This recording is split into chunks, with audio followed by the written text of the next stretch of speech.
One thing that the establishment, the neocons, the rhinos, those behind the Federal Reserve System and Goldman Sachs, the one thing they want to prevent is for Ron Paul to go up on stage with thousands of cheering supporters and have to announce to the world, Ron Paul has won.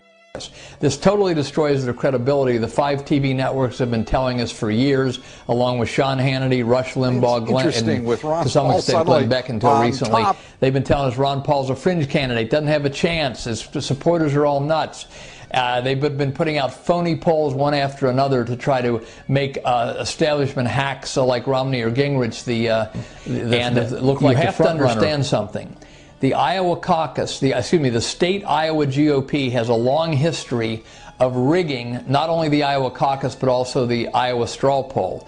Now, Republican insider, GOP establishment planning to subvert Iowa to prevent Ron Paul win. And this is what's going on. Everyone remembers the 8-vote win, Mitt Romney over Rick Santorum. Right. That led directly to this inevitability narrative that Mitt Romney's the only candidate to win both Iowa and New Hampshire. Well, not so fast. Tomorrow the certification comes in, but here's what we know for sure so far. Yeah. In a county in Appanoose County, Iowa, Appanoose County, okay, southeastern corner of Iowa, yep, a young guy named Edward True attended that caucus, and he found that Mitt Romney was given 20 more votes than he actually received. He got 2 votes in that precinct, and but he was tallied with 20 in the official GOP total. Now, initially, there were all sorts of attempts to deny and dismiss and say, don't worry about it, but now nobody's back dismissing that fact. So if that number alone holds, that would give Rick Santorum a 12-point edge. Now, here's the thing. I'm sorry, I just have to take a pause again to remind everyone. We're talking about 8, 12 people. It's amazing. It's amazing. In the United States of America. But every vote counts. And Alex, I saw an anomaly at the Iowa caucus last night. I was an observer. I'm an Illinois resident in Davenport, Iowa's right across the river. At the Radisson Hotel, there was 3 precincts. 2 of them were in one room. I was an observer. Specifically at one of them, it was Scott County D33.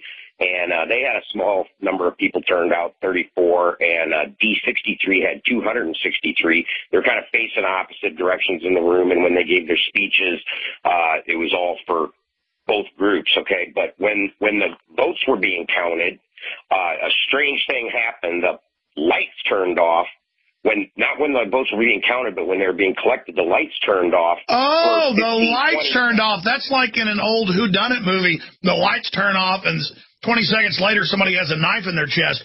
Let me ask you this. How long were the lights off? Romney, Newt Gingrich, runoff from here to New Hampshire to South Carolina to Florida to whatever's next. If Ron Paul wins Iowa, we just take it out. Afghanistan, perhaps in a nod to Ron Paul supporters. But at the end of the day, shouldn't this guy be a third-party candidate? Well, even though he's a Republican, I mean, he is finishing what Reagan started. He wants to finish what Reagan started. He makes Gingrich look like a pretender in terms of federal spending. He wants to starve the federal government of money so that it can shrink and disappear. That's what he wants. That's what Reagan wanted. So, I mean, I don't see this guy as anything but a Republican. And a lot of Republicans were isolationists in the 1940s and the 1950s. This is not new to the Republican Party. So I think this talk that he's not a Republican is really convenient for the GOP to get this guy out of the way. And I think the second thing is he has to triangulate between support for him, for Romney, and then what is he going to do for his son, Rand Paul? Well, you know who does, I want to bring, see what Willie says, but you know who does think he's a Republican is a huge chunk of the voters in the first 2 states in the Republican primaries. Yeah, absolutely. And people who identify with the Tea Party put him in second in New Hampshire. Evangelicals put him in second in New Hampshire. So it's not just this easy dismissal of saying, well, these states aren't representative. The self-identified conservative wings of the party are drawn to him, aren't they? And I think his supporters view him as actually more than a Republican. He's a messenger for something. If you look at the exit polling out of New Hampshire, they said 77% said they were dissatisfied with the Obama administration. 4 years ago, his supporters, 78% of them said they were dissatisfied with the Bush administration. So it's not necessarily about whether it's a Democrat or a Republican in power. It's about raging against the machine if you're supporting Ron Paul. Don't you find it interesting, though, and this is anecdotal, but remember the idea around McCain was that he's so old? Why is no one pointing out that Ron Paul is like 300 years old? Because I think they really don't want to take that seriously because they see him as just kind of to be fair, a figurehead. Yoda lived till 420. That's true. And we don't know how old Gollum was. You know what Ron Paul does, though, that's unfortunate? The minute you try to take him seriously. But a victory in the straw poll didn't equal an endorsement for Ron Paul from the group. That's because the Tennessee Republican Assembly held a separate vote for members only, and that vote decided to endorse Rick Santorum. That is a straw poll. It has nothing to do with the Tennessee Republican Assembly's endorsement, except for the fact that it was held at our convention to generate interest. The president of the Tennessee Republican Assembly, Glenn Hughes, says straw polls are only held to boost attendance and draw interest. It was made clear the endorsement and the straw poll were two separate votes. But Luthi says the information was not clear and he feels misled. It seems to me that they, when they charged us our $5, that was under my impression that our vote would actually count towards their endorsement. And the president of the Tennessee Republican Assembly also says everyone who purchased a straw poll ticket had the option to buy a discounted membership and take part in the endorsement vote.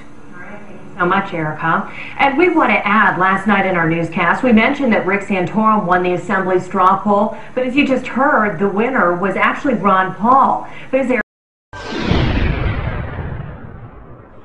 For sure. Well, thank you. Well, it's very good to visit with everybody. And again, I have a quick question. Can I ask a quick question? Okay. I'd like to know if there could be a bill to go into Congress. My name is Kathy from Los Angeles. To stop the vote fraud. That is another major problem. It's much bigger than I ever dreamed. Although I've been involved and been under, and lost elections in the past because of voter fraud. It is a major, major problem. So we can work very, very hard, and then it's the way, the old saying is, it's not the way who casts the votes, it's who counts the votes that really matters. And that has to do with a lot of local people. People in each individual states have to do some ballot security, and it's pretty discouraging.